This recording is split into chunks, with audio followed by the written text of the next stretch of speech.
శ్రీ మాత్రే నమః. ఛానల్లోకి స్వాగతం అండి. జూన్ 14-15 తేదీల్లో వృశ్చిక రాశి వారికి అద్భుతం జరగబోతుంది.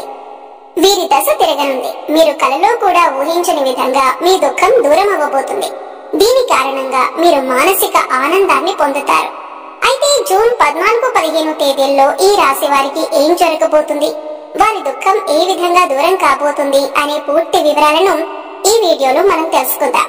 కానీ అంతకంటే ముందుగా మీరు కనుక మన ఛానల్ ని ఇప్పటి వరకు సబ్స్క్రైబ్ చేసుకోకపోతే సబ్స్క్రైబ్ చేసుకొని పక్కనే ఉన్న బెల్ ఐకాన్ నొక్కి ఆల్ సెలెక్ట్ చేసుకుంటే మేము ఇలాంటి వీడియోస్ అప్లోడ్ చేయగానే ముందుగా మీకు నోటిఫికేషన్ వస్తుంది. ఇక వివరాల్లోకి వెళ్ళిపోతే, ముందుగా ఈ రాశి వారి వ్యక్తిత్వాన్ని చూసినట్లయితే మీరు చాలా మంచి మనస్తత్వం కలవారని చెప్పుకోవాలి. బంధాలకు అనుబంధాలకు అధికంగా ప్రాధాన్యతనిస్తారు. ఓర్పును అధికంగా కలిగి ఉంటారు. కష్టపడి ఏదైనా పనిని పూర్తి చేసి దాని ఫలితం కోసం ఎంతకాలమైనా ఎదురు చూస్తారు. ఎంత కష్టం వచ్చినా బంధాలను వదులుకోవటానికి ఇష్టపడరు. అలాగే కొత్త స్నేహాలు బంధాలు పరిచయమైనప్పటికీ కూడా పాత బంధాలను విడిచిపెట్టారు. కుటుంబ సభ్యులపైన అమితమైన ప్రేమానురాగాలను కలిగి ఉంటారు. కుటుంబం అంటే ఈ రాశి వారికి ఒక పెద్ద బలమని చెప్పుకోవాలి. అలాగే ఇది వీరికి ఒక పెద్ద బలహీనతని కూడా చెప్పుకోవచ్చు. కుటుంబ సభ్యుల కోసం ఏం చేయటానికైనా సిద్ధంగా ఉంటారు. ఇక వీరి జీవితాన్ని పరిశీలించినట్లయితే వీరి జీవితంలో అనేక సమస్యలు ఒడిదుడుకులు ఉంటాయని చెప్పుకోవాలి. మీకున్నటువంటి మంచి మనస్తత్వం చేత కొంతమందిని దూరం చేసుకునే అవకాశాలు ఉంటాయి. కొన్ని సందర్భాల్లో మీరు కాంప్రమైజ్ కావాల్సిన అవసరం లేని చోట కూడా కాంప్రమైజ్ అవుతూ ఉంటారు. అంటే రాజీ పడాల్సిన అవసరం లేకపోయినా కూడా రాజీ పడి కొంతమంది వ్యక్తులకి దూరం అయ్యే అవకాశాలు కూడా ఉంటాయి. ఇలా రాజీ పడటం వల్ల ఒక వర్గానికి నచ్చితే మరొక వర్గానికి నచ్చకపోవచ్చు. ఈ విధమైన మనస్తత్వాన్ని మీరు కలిగి ఉండటం వల్ల కొంతమంది వ్యక్తులకు దగ్గరై మరి కొంతమందికి దూరం అయ్యే అవకాశాలు ఉంటాయి.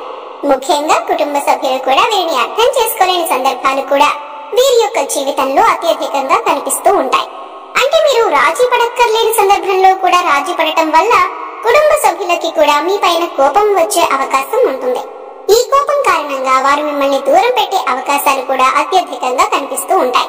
అలాగే మీ యొక్క ఈ మనస్తత్వం చేత కొంతమంది మిమ్మల్ని ఉపయోగించుకునే అవకాశాలు కూడా ఉంటాయి. వారి యొక్క అవసరాలకు మిమ్మల్ని వినియోగించుకుని అటువంటి పరిస్థితుల్లో మీరు మానసికంగా ఎంతగానో కృంగిపోతుంటారు. నమ్మిన వ్యక్తుల వల్ల మోసపోయే పరిస్థితులు కూడా ఈ రాశి వారి జాతకంలో ఎక్కువగా కనిపిస్తూ ఉంటాయి. ముఖ్యంగా మీరు పనిచేసే చోట కూడా కొంతమంది వ్యక్తుల వల్ల మీరు మానసికంగా ఎంతో కృంగుదలకు ఉన్నటువంటి పరిస్థితులు కూడా మీ యొక్క జాతకంలో ఎక్కువగా కనిపిస్తూ ఉన్నాయి. అయితే ముఖ్యంగా ఈ రాశి వారి యొక్క జీవితంలో ఒడిదుడుకుల సమస్యలు ఉన్నప్పటికీ ఆ భగవంతుని ఆరాధనలో మీరు నిత్యం సమయాన్ని గడపటం వల్ల ఖచ్చితంగా వీరికి శుభ ఫలితాలైతే కలుగుతాయి. ప్రతినిత్యం ఇష్టదైవ నామస్మరణ చేసుకుంటూ ఉండాలి. దీనివల్ల మీకు దైవ బలం పెరుగుతుంది. మానసికంగా దృఢంగా ఉండాలి. కొంతమంది వ్యక్తులు ఏం చేస్తూ ఉంటారంటే, వారికి ఏదైనా సమస్య వచ్చినప్పుడు శని భగవానుని స్మరిస్తూ ఉంటారు. అంటే మీద కూర్చున్నాడు, మాకు శని పట్టింది అని ఈ విధంగా శని భగవానుని నిందిస్తూ ఉంటారు. శని భగవానుని మాటలతో అవమానపరుస్తూ ఉంటారు. ఆ విధంగా మీరు అస్సలు చేయకూడదు. శని భగవానుని ఏ రాశి వారు కూడా అవమానించకూడదు. వాస్తవానికి శని కష్టాలు మాత్రమే కాదు, సుఖాలను కూడా అందిస్తారు. అది మనం ఆచరించే పనుల మీద ఆధారపడి ఉంటుంది. క్రమశిక్షణతో ఉంటే కనుక శని భగవానుడు వరాల జల్లు కురిపిస్తాడు. అంటే మనం చేసే కర్మలకు ఫలితాల్లో మాత్రమే శని భగవానుడు మనకు ఇస్తూ ఉంటాడు. అయితే శని భగవాను నిందిస్తూ అవమానిస్తూ ఉంటే సమస్యలు ఉత్పన్నమవుతూ ఉంటాయి. సమస్యలకి పరిష్కారాలు కూడా లభించవు. మీరు ఎప్పుడైతే శని భగవాను స్తుతిస్తూ ఆరాధిస్తూ ఉంటారో ఖచ్చితంగా ఆ శని భగవానుడి ఆశీస్సులతో మీ జీవితంలో మీరు కోల్పోయిన వాటిని దక్కించుకుంటారు. ఆర్థికంగా పురోగతి సాధిస్తారు. మీ యొక్క జీవితంలో మునుపెన్నడూ లేనటువంటి అద్భుతమైన ఫలితాలను కూడా మీరు చూస్తారు.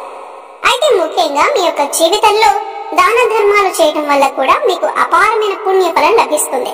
అంటే మీ యొక్క మనస్తత్వం ఇతరులకు సహాయం చేసే గుణమే కాబట్టి మీరు ఈ విధంగా దాన ధర్మాలు చేయటానికి ఏ మాత్రం వెనకంజ వేయక మీ శక్తి మేరకు, అంటే అప్పులు చేసి దానాలు చేయాల్సిన అవసరం లేదండి.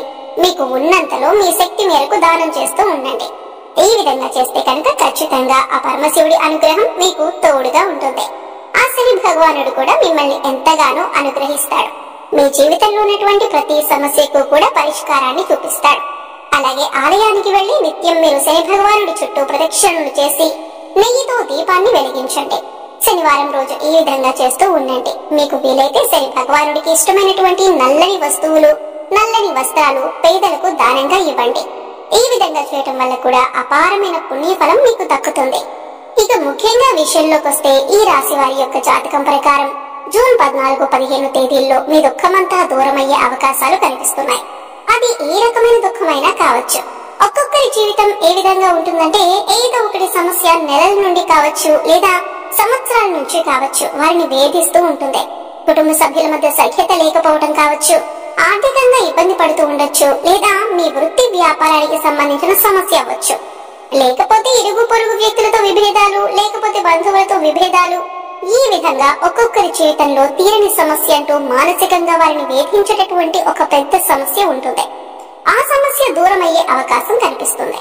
మీరు ఎంతో కాలంగా ఈ సమస్యతో వేధింపబడుతున్నారు. ఈ సమస్య కారణంగా మీరు ఏ నిర్ణయం సక్రమంగా తీసుకోలేకపోతున్నారు. ఇక ఈ సమస్య తీరటం వల్ల మీకు ఎంతో మానసిక ఆనందం కలుగుతుంది. ఈ యొక్క జూన్ 14, 15 తేదీల్లో మీ యొక్క జీవితంలో కనిపిస్తున్నాయి. అంటే చాలా కాలంగా మిమ్మల్ని వేధిస్తున్నటువంటి ఒక పెద్ద సమస్యకి పరిష్కారం లభించవచ్చు. ఆర్థిక సమస్యలు తీరిపోవచ్చు. అలాగే అప్పులు చేసి కట్టలేని పరిస్థితిలో మీరు ఉన్నట్లయితే ఆ అప్పులన్నీ కూడా ఈ సమయంలో తీరనున్నాయి. ఆ అప్పుల్ని కట్టడానికి మీకు మార్గం తెలుస్తుంది. నిరుద్యోగస్తులకి మంచి ఉద్యోగం లభిస్తుంది. ఉద్యోగంలో మీరు శుభవార్త వినే అవకాశం ఉంటుంది. ప్రమోషన్ తో కూడిన ట్రాన్స్ఫర్ లభించవచ్చు. అలాగే విదేశాలకు వెళ్ళాలి అనుకునే వారికి కూడా ఇదొక శుభ సమయంగా సూచిస్తుంది. విదేశాలకు వెళ్లి అక్కడ స్థిరపడాలి అనుకునే వారికి కూడా చక్కటి అవకాశం లభిస్తుంది. కుటుంబ సభ్యుల మధ్య ఉన్నటువంటి అపార్థాలు తొలగిపోవచ్చు. కుటుంబ వాతావరణం ప్రశాంతంగా మారొచ్చు. లేకపోతే వివాహం కోసం ప్రయత్నం చేస్తున్న వారికి వివాహానికి సంబంధించి ఒక చక్కటి వార్త వినే అవకాశాలు కూడా కనిపిస్తున్నాయి. ఈ విధంగా జూన్ 14, 15 మీ యొక్క జీవితంలో చాలా కీలకమైన రోజులుగా చెప్పుకోవాలి. ఈ 2 రోజుల్లో మీరు ఉదయం లేవగానే సూర్య భగవానుడికి నమస్కారం చేసుకోండి. సూర్యారాధన చేయటం వల్ల ఖచ్చితమైన అద్భుతమైన ఫలితాలను పొందొచ్చు. ఆరోగ్యం మెరుగుపడుతుంది. ఈ 2 రోజులు మాత్రమే కాదండి, ఎప్పుడైనా సరే ప్రతిరోజు మీరు సూర్యోదయానికి ముందే నిద్ర లేచి ఉదయించే సూర్యునికి నమస్కరిస్తే కనుక ఆ సూర్య భగవానుడి యొక్క ఆశీస్సులు ఎల్లవేళలా మీకు తోడుగా ఉంటాయి. అలాగే ప్రతిరోజు కూడా సూర్యుడికి ఆర్ఘ్యం సమర్పించండి. అంటే ఒక రాగి పాత్రలో నీళ్లు తీసుకొని అందులో కొద్దిగా కుంకుమ, అక్షతలు, ఒక ఎర్రటి పువ్వును వేసి సూర్యుడి వైపు తిరిగి మీ చేతులు నుదిటి కంటే కూడా పైకి పెట్టుకుని 2 చేతులతో చెంబు పట్టుకుని సూర్యుడికి నీళ్లను సమర్పించాలి. అయితే ఇలా సమర్పించిన నీళ్లు మీ కాళ్ల మీద పడకుండా చూసుకోండి. ఏదైనా మొక్కలో కానీ లేదా వేరే ఏదైనా టబ్ లో కానీ ఆ నీళ్లు పడేలా చూసుకోండి. అలాగే ఇంట్లో కూడా ప్రతిరోజు దీపారాధన చేయండి. దీనివల్ల మీకు ఇంట్లో అలాగే మీలో కూడా పాజిటివ్ వైబ్స్ వస్తాయి. సో చూసారు కదండి, జూన్ 14, 15 తేదీల్లో ఈ రాశి వారికి తీరని కోరిక ఏ విధంగా తీరింది, అలాగే ఎవరి స్థితిగతులను బట్టి, ఎవరి అవసరాలను బట్టి వారికి ఏ విధమైన కోరిక తీరనుంది అనే అంశాలతో పాటుగా ఈ సమయంలో మీరు చేసుకోవలసిన దేవతారాధన అలాగే పరిహారాల గురించి ఈ వీడియోలో మనం వివరంగా తెలుసుకున్నాం కదా.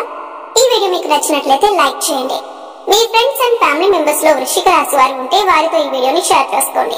అలాగే ఇప్పటి వరకు మన ఛానల్ ని కనుక సబ్స్క్రైబ్ చేసుకోకపోతే సబ్స్క్రైబ్ చేసుకొని పక్కనే ఉన్న బెల్ ఐకాన్ నొక్కి ఆల్ సెలెక్ట్ చేసుకుంటే మేము ఇలాంటి వీడియోస్ అప్లోడ్ చేయగానే ముందుగా మీకు నోటిఫికేషన్ వస్తుంది.